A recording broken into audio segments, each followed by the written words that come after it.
风台往台湾的西南部移动哦，强度是继续减弱，暴风圈嘛较细，陆上警戒范围是剩嘉义以南。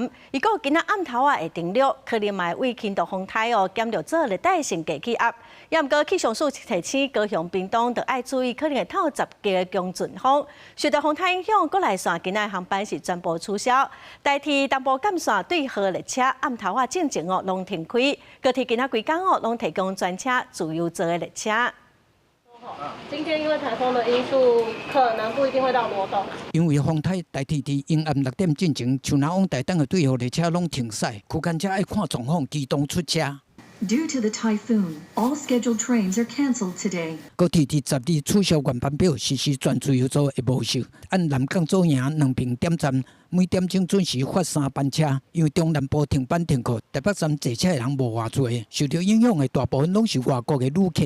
按上山机场处发的国内线班机，12全部取消。机场大厅是空啰嗦，刚好少数人客来改票。气象署持续发布红红风台、海上、陆上的风台警报。前几点钟风台出现关键站分离，暴风圈缩小，持续减弱，可能伫暗头啊上陆。往东北方向移动。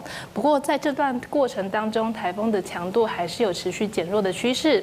我们也不排除它会比较提早一些减弱成热带性低气压。这3天累积的雨水量，前7名拢伫宜兰。 东澳岭突破1062毫米，东山乡2个测站嘛将近1000毫米，苏澳站超过774，罗东嘛超过760毫米。专家分析讲，这边东北部落雨较属伫低岩时，落雨因素主要是强盘效应雨水带。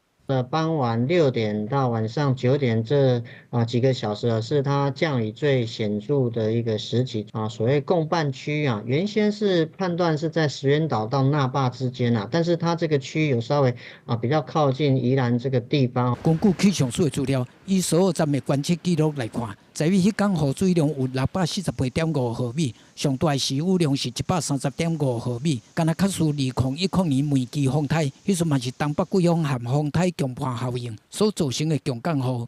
记者综合报道。